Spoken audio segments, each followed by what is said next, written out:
ఇవాళ ప్రధాన అంశం ఫైనల్గా మీరు అన్నట్టు అయింది సార్. బండ పడింది అని మీరు ఒక సందర్భంలో అన్నారు. అలాగా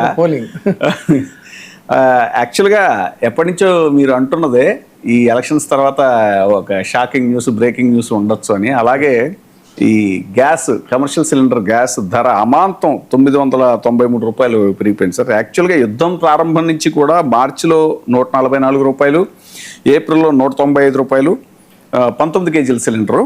ఇప్పుడు అమాంతం 993 రూపాయలు పెరిగిపోయింది సార్. దీంతో ఒక్క సిలిండర్ ధర ఇప్పుడు 3071 రూపాయలు అయింది సార్. హైదరాబాద్లో అయితే 3315 రూపాయల దాకా అమ్ముతున్నారు. ఇక ఢిల్లీలో వచ్చి 3071 రూపాయలు. 5 కిలోల సిలిండర్ ధర 914 రూపాయల వరకు పెరిగింది. పెట్రోలియం సహాయ మంత్రి, కేంద్ర పెట్రోలియం సహాయ మంత్రి సురేష్ గోపి ఆయన కూడా దీన్ని సమర్థించడం జరిగింది సార్. ఫైనల్గా అసలు దీన్ని ఎలా చూడాలి? ఒకప్పుడు అంటే ధరలు పెరగటం అని చెప్పానంటే ప్రజల్లో, అదేవిధంగా ప్రజా సంఘాల్లో, ఈ అప్పుడు కమ్యూనిస్ట్ పార్టీలు కూడా బలంగా ఉండి కేవలం ఎంత 5 పైసలు 10 పైసలు పెంచేవాడు. పెట్రోల్ మీద ఒక 5 పైసలు 10 పైసలు పావలా పెరిగిందంటే పెద్ద ఎత్తున ఆందోళన చేసేవాడు.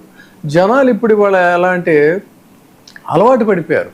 అంటే మరి నిజంగా కంఫర్టబుల్ ఇన్కమ్స్ వస్తున్నాయా లేదంటే ఏదో రకంగా ఆదాయాలు వస్తున్నాయి, కానీ ఈ ఆదాయాలు వచ్చేటువంటి దీంట్లో ఆదాయాల కంటే కూడా జీవితం విలాసవంతమైనటువంటి జీవితానికి అలవాటు పడిపోయి, అంటే ఏంటి ఇక్కడ టికెట్ ధర ఏదో ఒక పెద్ద మెగా వీళ్ళు ఉంటారు, ప్రొడక్షన్స్ స్టార్స్, వాళ్ళు సినిమాని ఏం చేస్తారంటే మరీ దారుణంగా ఒక 2000 3000 పెట్టినా కూడా ఇప్పుడు జనాలు అసలు దాని గురించి పెద్ద బాధపడలేదు. ఏముందిలే అనే టైప్లోనే తయారైపోయారు.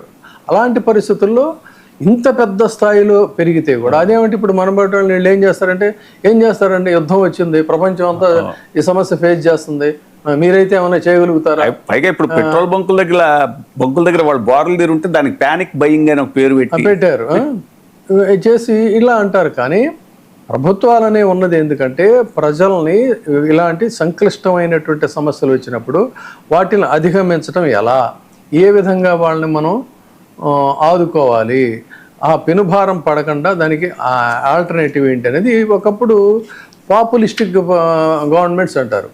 ఈ పాపులిస్టిక్ ప్రజాప్రభుత్వాలు ఏంటంటే ఇలాంటి రెమెడీస్ని ఆలోచించేవి.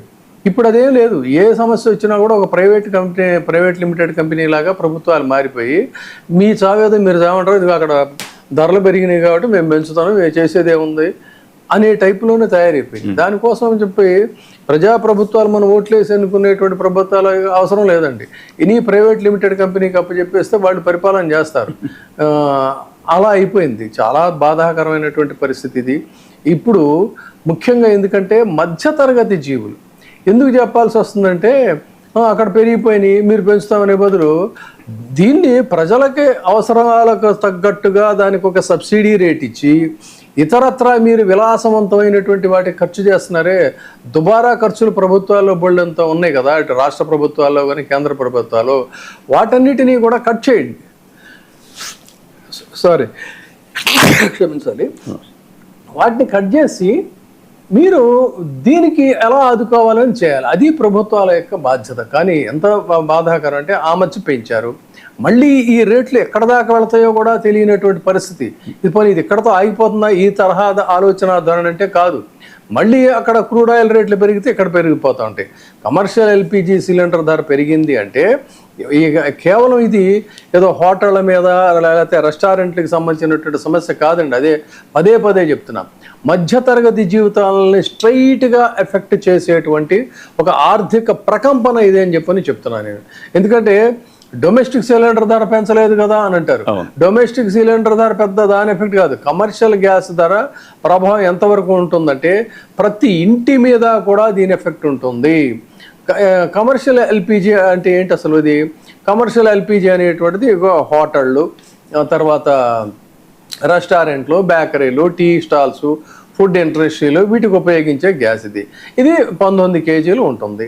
సో దీని ధర పెంపు అని అంటే తక్షణ ప్రభావం ఎల్పిజి ధర పెరిగిన వెంటనే హోటళ్ళ ఖర్చులు పెరుగుతాయి, ఫుడ్ ప్రొడక్షన్స్ ఖర్చులు పెరుగుతాయి, చిన్న చిన్న వ్యాపారాలు పెరుగుతాయి, టీ స్టాల్స్, టిఫిన్ సెంటర్స్, ఇలా ప్రతిదీ కూడా మధ్యతరగతి జీవుల మీద ప్రభావం చూపించేదే. రోజువారీ బయట ఆహారం మీద ఆధారపడేటువంటి వాళ్ళు కొన్ని లక్షల సంఖ్యలో ఉన్నారు అని అంటే మరి ఆలోచించుకో. టిఫిన్ సెంటర్లో, ఆఫీస్ క్యాంటీన్లో, హోటల్లో, పైకి ఈ మధ్య ఏమైంది, ఇంట్లో చేసుకోవడం తగ్గిపోయింది. ఇడ్లీ, దోశ, టీ వీటన్నిటి మీద కూడా ఇప్పటికే ఆల్రెడీ ₹2 నుంచి ₹10 పెరిగిందని చెప్తున్నారు. సో రెస్టారెంట్లోకి వెళ్ళినప్పుడు 10 నుంచి 20% పెరిగేటువంటి అవకాశం ఉంది. సో ఇంకా మరి ఇక డొమెస్టిక్ గ్యాస్ ధర పెరగలేదు అనేది ఏదో పెద్ద రిలీఫ్ లాగా మళ్ళీ దీనికి యాడ్ చేసి చెప్పటం. సో ఎల్పిజి ధర పెరుగుతుంది అని అంటే కమర్షియల్ ఖర్చులు ఖచ్చితంగా ప్రత్యక్షంగా పరోక్షంగా కూడా పెరుగుతున్నాయి అనేటువంటిది చాలా స్పష్టంగా చెప్పాలి. సో ఇక్కడ దీన్నే ఇండైరెక్ట్ ఇన్ఫ్లేషన్ అని చెప్పంటారు. ఈ ఇండైరెక్ట్ ఇన్ఫ్లేషను కేవలం చిన్న వ్యాపారులను దెబ్బతీయటమే కాదు, చిన్న హోటళ్ళని, టిఫిన్ సెంటర్లని వాటన్నిటి దెబ్బతీయటమే కాదు, చాలా వరకు చిన్న చిన్న వ్యాపారాలు మూతపడిపోయే పరిస్థితి కూడా ఉందండి. ఇంకొన్ని వ్యాపారాల పరిస్థితి అయితే వాళ్ళు ఉద్యోగులను తగ్గించేసుకుంటున్నారు.